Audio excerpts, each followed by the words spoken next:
Hello and welcome. Today, we're talking up the deceptively simple thing that can make or break your life with a dog.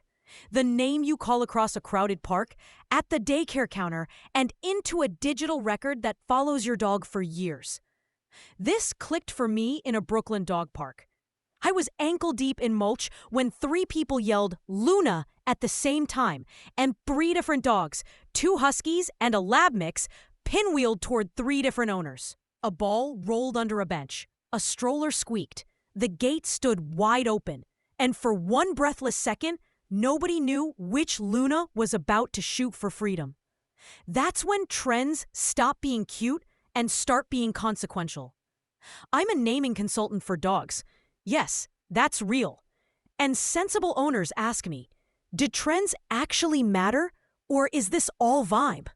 They matter when your environment makes them matter. In crowded daycares, multicultural neighborhoods, and increasingly digital systems, the difference between a name that works and a name that creates chaos can be safety. A week before the Luna pileup, a client named Maya called about her new Siberian husky. He's perfect, she said, but his name, we're not sure. She'd called him Ghost. Of course she had.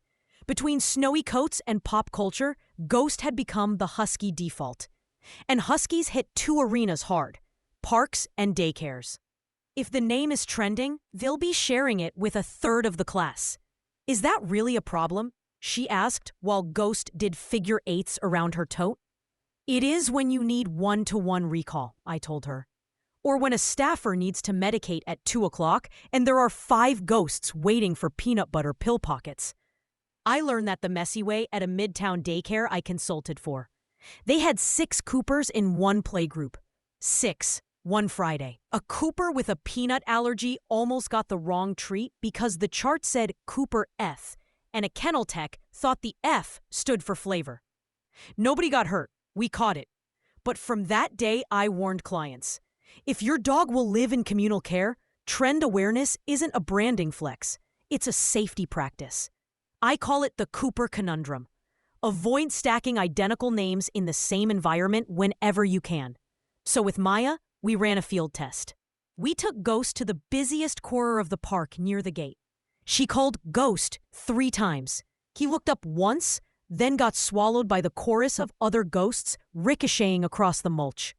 We tried Rune and Rook, short, crisp consonants, not trending, easy to throw over traffic. Huskies are clever and independent. You want a sound that cuts but doesn't rhyme with no, sit, or stay. Rook snapped him out of a sniff tunnel instantly. Rune worked too. Ghost?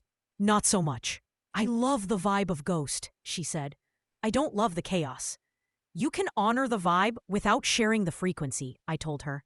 We put Ghost on his tag as a nickname and made Rune his primary name for training, vet records, and anywhere he'd be in a group. 2 letters changed, and his missed recalls dropped by more than half in our next session. The daycare later told us he was their only Rune. In a row of gray lockers labeled Luna L, Luna P, Luna K, Rune glowed like a neon exit sign. That's the key. Vibe names can be nicknames. Work names need to be unique. And here's what people overestimate: how hard it is for the dog. Dogs adapt beautifully to names when the new sound arrives with consistent, positive reinforcement. The tricky bit isn't teaching the dog. It's helping the human accept that personality and functionality can happily coexist. Sometimes the challenge isn't duplicates, it's meaning. I was volunteering with a rescue, moving dogs from Puerto Rico to New England. A foster chat lit up about a sandy Jack Russell mix named Bicho. On paper, that's Little Bug. But in some Spanish-speaking communities on the mainland, it can be crude slang. The adopter, a Boston teacher on a Spanish-speaking block, wrote, "I love his shelter name. I just don't want to accidentally shout something rude across the common. Jack Russells have their own traps. People love to call them Jack, and then they end up in group classes where 3 Jacks pinball under the same command. Add the working dog vibe, Rocket, Scout, Trigger, and you've got an echo chamber of rugged, repetitive names. Here we had two layers, a slang risk plus a breed prone to doubles. We tested sound-alikes, bicho to bico, bijo, bicho. He turned his head to bico with the same wag he showed for bicho. No confusion. The adopter kept the first letter familiarity to honor his shelter story and sidestepped the unintended meaning. That's the goal. Local dignity, global portability. You're not being precious. You're making life smoother for everyone who'll hear and say your dog's name in public. Now, the least glamorous piece that matters more than you think. Digital systems. During the pandemic, curbside vet visits and online forms became the norm. I helped a multi-clinic group audit their patient database. They had 48 Bellas across 3 locations, 4 spellings of Zoe, and 2 Milos with different microchip numbers in the same record, because a receptionist guessed the spelling over the phone. Text reminders went to the wrong owner. A refill request was approved for the wrong dog. A lost pet alert got delayed because the shelter couldn't find the right profile quickly. Everyone was well-intentioned. The system just wasn't built for that much duplication and variation. Here's what clients thank me for a year later.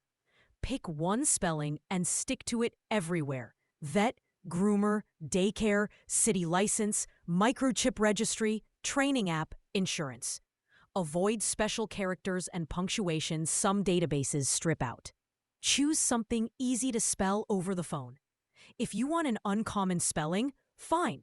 Just be ready to spell it every time and add response to in notes. Upload a current photo to every portal. If there's a nickname and a work name, tell providers both and designate the primary. When you update a name, update all records within the same week. Consistency is a safety net. How do you test a name in the wild before it bites you? I use 5 quick checks. 1. Supermarket test. Say it out loud 3 times, like you're calling down an aisle. It should project clearly and not sound like a common command. 1 or 2 strong consonants help. 2. Crowd test. In a busy spot, call it once at normal volume and once at buses coming volume. Look for a clean head turn within 2 seconds. If your dog is new, start at home and build up. 3. Duplicate test. Ask your daycare, walkers, and vet how many dogs with that name they see in a week. If your cohort already has 3, consider a variant or a unique work name. 4. Cultural sweep. Spend 5 minutes checking whether the sound means something you don't intend in languages spoken around you. Not perfection, just fewer sidewalk surprises. 5. Paperwork check. Search the name in local rescue alumni pages or lost and found groups. If you get dozens in your zip code, decide whether you're okay being number 14 or if a small tweak could make you the only one. None of this means you have to abandon the name that makes your heart light up. Separate vibe and function. Keep the dreamy, sweet, pop culture nickname for cuddles on the couch. Choose a clean, distinctive work name for recall, for the vet, for group care. You can even teach. When you hear Rune, it means business. When you hear Ghost, it means snuggles. Dogs can handle that nuance. Humans benefit most. If you already have a dog and the name is causing friction, no dramatic rechristening required. Evolve it. Shorten it. Sharpen the consonants. Pick a sound-alike with less collision, or assign the current name to home life and introduce a work name outside. Pair the new sound with irresistible rewards for a week and watch how fast your dog gets it. Let me leave you with the picture that set this all in motion. 3 Lunas, 1 open gate, 1 second where it wasn't clear whose dog was about to bolt. Trends are fun until they become traffic. Names aren't just labels anymore. They're tools that have to function across parks, clinics, databases, and communities. Pick a name that's clear, distinctive, respectful of your environment, and consistent across systems. And you create smooth pathways for your dog's safety and your peace of mind. So today, take 5 minutes. Say your dog's name the way you'd shout it across a field. Ask your daycare how many they have with that name. Decide on one spelling. Update your vet portal photo. And if you're still deciding, try your top 2 at the park and let your dog tell you which one cuts through the noise.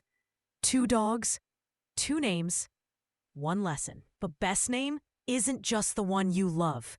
It's the one that works when it matters.